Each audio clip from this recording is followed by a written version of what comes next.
Tu as lancé récemment ton podcast, mais tu as de la difficulté à avoir des auditeurs. Tu te demandes comment faire pour en avoir plus? Je te partage mes conseils dans cet épisode. Les médias sociaux en affaires est ton rendez-vous hebdomadaire pour en connaître davantage sur les différents réseaux sociaux et les plateformes de création de contenu dans un contexte d'affaires. Chaque semaine, je répondrai à une question thématique qui te permettra d'appliquer concrètement ces conseils pour ton entreprise. Si tu reconnais l'importance et la puissance des réseaux sociaux ainsi que de la création de contenu pour ton entreprise et que tu souhaites en apprendre davantage sur cet univers, tu es au bon endroit. Je suis Amélie Delebel, travailleuse autonome dans le domaine des communications et marketing depuis février 2020. Je travaille avec les réseaux sociaux et dans la création de contenu depuis 2014. Les médias sociaux en affaires est mon deuxième podcast après Athlète Entrepreneur, lancé en janvier 2019. Bienvenue sur mon podcast. Salut et bienvenue sur les médias sociaux en affaires, épisode 298. Alors qu'aujourd'hui, je réponds à la question « Comment augmenter ton nombre d'écoutes sur ton podcast? » Tout d'abord, comme je l'avais mentionné à l'épisode 273, donc si jamais tu n'as pas eu la chance encore de l'écouter, je t'invite à le faire après l'écoute de cette émission-ci, donc au ameliedebel.com/E majuscule 273. Le référencement, c'est vraiment très important avec ton podcast, comme avec un article de blog. Donc, vraiment, le SEO, le Search Engine Optimization, c'est vraiment important. Donc, il faut t'assurer que non seulement la description de ton podcast, mais également tes notes d'épisode, donc les notes que tu ajoutes à chacune de tes émissions, aient au minimum 300 mots pour être en mesure, c'est ça, d'être référencé par les moteurs de recherche. Et non seulement ça, mais également, tu dois t'assurer en fait qu'il y ait les mots-clés importants avec lesquels tu souhaites que les gens te retrouvent.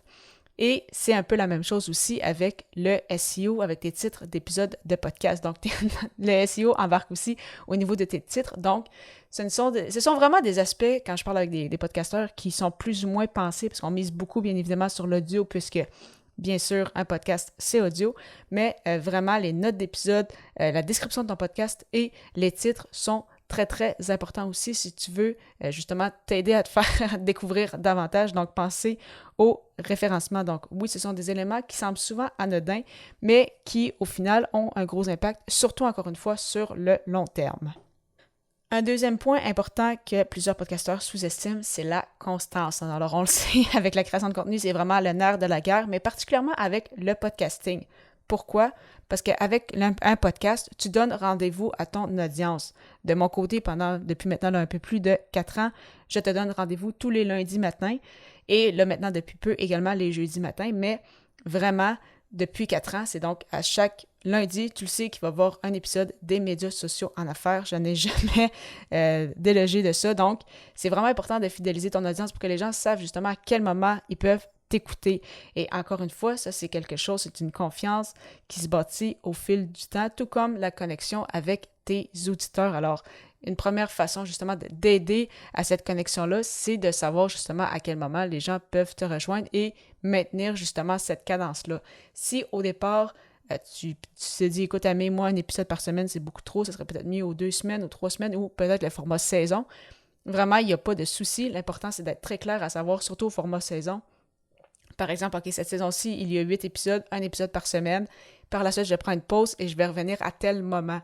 Parce que la dernière chose qu'on veut, c'est de dire en fait à son audience, je ne sais pas trop exactement quand est-ce que je reviens, mais un jour, je vais avoir une autre saison. On verra. Disons que c'est un peu difficile justement de maintenir l'excitation, que les gens vont peut-être tout simplement t'oublier parce qu'ils vont peut-être avoir écouté d'autres podcasts pendant cette pause-là de 2, 3, 4 mois, surtout si ils ne savent pas en fait si tu vas revenir, admettons que tu prends une pause à l'automne, mais est-ce que tu vas revenir en septembre, en octobre, en novembre?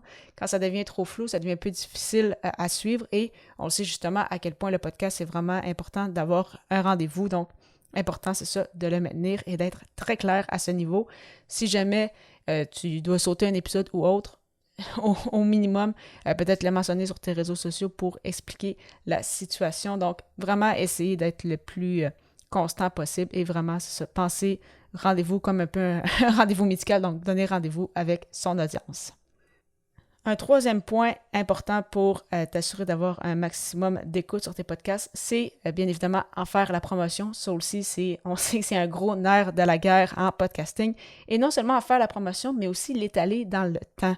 Donc, si tu publies comme moi, par exemple, ton épisode 1 lundi matin, je vais prendre l'exemple du lundi, eh bien, il ne faut pas que tu fasses que la promotion le lundi et après ça que tu oublies ton épisode pour le restant de la semaine jusqu'au prochain épisode. Ou, à l'inverse, de rien faire du tout en disant, ben si je fais juste publier, les plateformes d'écoute vont s'en occuper. À moins d'avoir déjà au départ une énorme audience comme si tu étais une vedette, il y a peu de chances que cela arrive. Donc vraiment important, c'est ça, de parler de ton podcast sur tes différentes plateformes de réseaux sociaux, dans des groupes justement sur le sujet, peut-être sur Facebook ou sur LinkedIn. Si tu as une infolettre à partager via ton infolette, sinon peut-être même en créer une justement pour ton podcast. Et comme je l'ai mentionné, c'est important, c'est ça aussi de l'étaler. Si par exemple tu publies un épisode le lundi, eh bien, ça pourrait peut-être être intéressant d'envoyer ton infolette le mardi, une publication sur ta page Facebook le mercredi, jeudi sur ton profil LinkedIn, vendredi sur Instagram, samedi dans des groupes Facebook et dimanche, par exemple, dans des groupes LinkedIn. Donc, ça peut sembler banal, mais vraiment, beaucoup de podcasteurs aussi avec qui je parle me disent à quel point c'est vraiment un aspect qu'ils savent, en fait, qu'ils négligent et que c'est difficile, justement, à garder.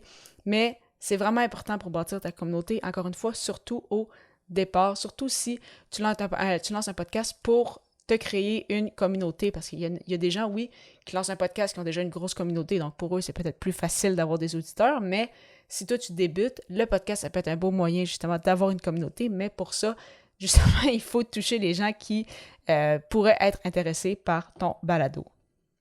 Si tu fais cela, tu vas voir ton audience va grossir de mois en mois, d'année en année. Mais oui, c'est sûr que ça prend du temps en création de contenu.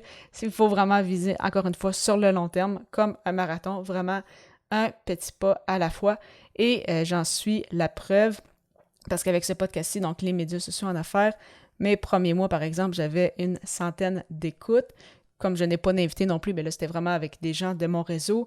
Puis après ça, j'ai augmenté en moyenne dans les 200, dans les 300, etc. Donc, il faut vraiment le voir un auditeur à la fois et que, surtout, il ne faut vraiment pas oublier que même au départ, si tu as, par exemple, 15 ou 20, 30 personnes qui t'écoutent, c'est quand même impressionnant de se dire que, surtout si tu n'as pas une audience au départ, si je te disais que tu animais une conférence devant une vingtaine de personnes chaque semaine, je pense que tu serais quand même très content de dire « Hey, c'est fou, il y a une vingtaine de personnes qui sont vraiment prêtes à m'écouter chaque semaine parler d'un sujet X. » Eh bien, c'est un peu ça aussi qu'il faut le voir avec le podcast. Donc, les statistiques sont souvent moins impressionnantes que si, par exemple, tu publies une vidéo sur les réseaux sociaux ou une publication normale en texte. Mais vraiment, les auditeurs d'un podcast vont être très fidèles, vont être à l'écoute et surtout, leur attention est beaucoup plus présente. On parle que l'attention moyenne sur un épisode de podcast, c'est environ 26 minutes. Alors, c'est quand même énorme comparativement à des fois quelques secondes qu'on voit sur les réseaux sociaux ou quand on parle de quelques minutes en termes d'articles de blog ou de vidéos, par exemple, sur YouTube. Donc, vraiment, des points importants à ne pas oublier si tu veux augmenter ton nombre d'écoutes sur ton podcast et encore une fois, y aller un pas à la fois. Parlant de podcast et de l'aspect promotion, c'est difficile pour moi de passer à côté de l'hébergeur que j'utilise depuis plus de 3 ans, soit Ocha, parce que Ocha, ce n'est pas qu'un hébergeur de podcast, mais aussi un puissant outil marketing qui te permet, entre autres, de planifier tes publications sur les réseaux sociaux, de créer des audiogrammes, de partager sur YouTube, bâtir ta propre liste de courriels, bonifier ton référencement sur les plateformes d'écoute et bien plus encore. Également, il s'agit d'une plateforme francophone avec un super service à la clientèle. Alors, pour l'essayer à ton tour, simplement aller au ameliedelabel.com/Ocha, A-U-S-H-A. Et j'ai bien hâte de te retrouver à l'épisode 299, alors que le sujet sera « Quoi privilégier avec ta création de contenu ?» À très bientôt!